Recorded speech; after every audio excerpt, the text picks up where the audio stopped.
Today, we're going to be going over how to increase your cyberware capacity in Cyberpunk 2077. So let's jump into it first and go over what cyberware capacity is. Cyberware capacity is what you need to equip cyberware. So right now you can see I've got a cyberware capacity of 131. Now what happened is the reason I've got 139 cyberware and 131 capacity is because if you look at my character, I reset all my attributes to 3 just to make this video. So yeah, if you have cyberware installed, then you go ahead and reset all your attributes. That cyberware is going to remain installed and you can sort of hack your cyberware capacity. Anyways, let's get into everything, especially how to unlock this bit right here, because that is pretty important. So first off, the main way that cyberware capacity is going to be increased is by leveling up your character. You all know how to do that, so we're not going to spend time here because I'm not really interested in making an 8-minute video and getting extra mid-roll money. But yeah, just run missions, do things, get experience, and level up your character. Now, getting into the bread and butter of it, let's go to the character here. Let's go to the technical abilities and go over which abilities you need to get the most cyberware capacity for your buck. So first off, you're going to need Renaissance Punk. That's going to give you +4 cyberware capacity for each attribute and 9 or higher. And more importantly, you're going to need Edge Runner. Edge Runner is important because it allows you to increase your cyberware capacity by up to 50 points at a cost of 0.5% max health per point, which means if you use all 50 points, your max health is going to be 25% lower. But we're looking for maximum cyberware capacity. We don't care about max health, so let's go ahead and max this out and get all of those perks that we need. Also, while I'm doing this, if you like guides that are short, sweet, to the point, make sure you let the YouTube algorithm know by hitting like and subscribe. And yes, that is right. This guide is going to be as short and as to the point as possible. So right there, we just unlocked Edge Runner. We just unlocked Renaissance Punk. And you can see if we go to our cyberware capacity, it did increase. It went up to a maximum cyberware capacity of 185. So now let's just pull this out. Let's refund that just to show you what it would be without it. So with this locked, it would just have increased to 135. So what I'm going to do here is I'm going to leave this Edge Runner locked. The reason I'm going to do that is because it's going to make it easier for us to compute all of this. So now my character is level 35, which means we can increase all of our attributes to 9. And let's just see how much that Renaissance Punk gets us for increasing everything to 9.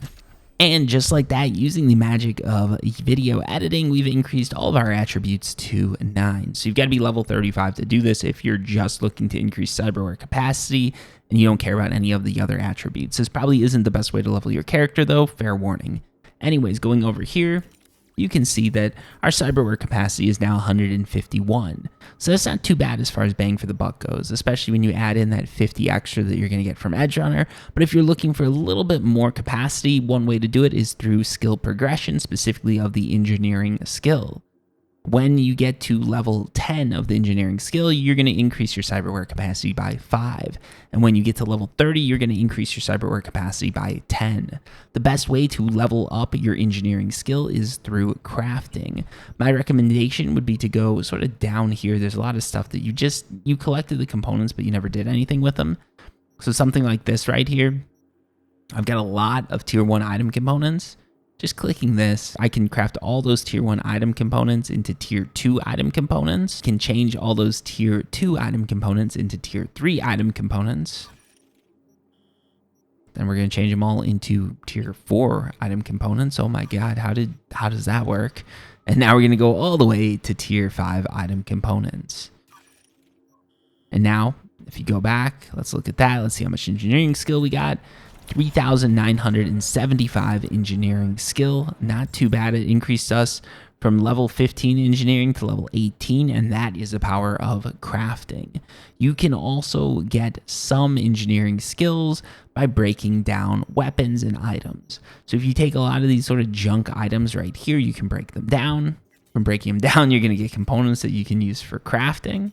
But here you can see I broke down a few items. You can also break down clothes for points. So let's back out here. You can see just for breaking down those items, I got 8 experience points. So basically you get 2 experience points in engineering for every item that you break down. You're going to need to break down a lot of items if you want to get any engineering experience at all. My recommendation would just be to get it through crafting. It varies quite a bit between the items that you craft. Some items like the cyberware malfunction bit, that's going to get us a lot of engineering experience for not too much spend, and then some of the higher level items just won't get us as much engineering experience. But basically use all the parts that you've got for crafting. Also upgrading, if you want to go ahead and upgrade a weapon, that's going to get you some engineering experience. You can see I just got 120 points there. So yeah, you can get engineering experience mainly through crafting and upgrading of gear.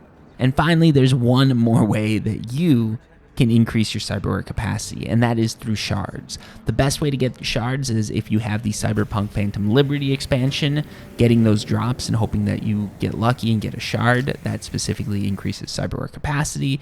And if you don't have it, or you're just running around the city, look for those green car icons, those green steering wheel icons. Steal the car, drop the car off, and you get a lot of really good perks for that.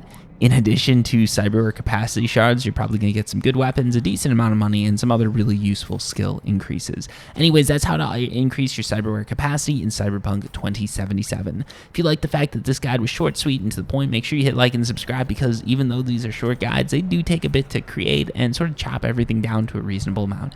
Thank you for watching. Until next time, peace.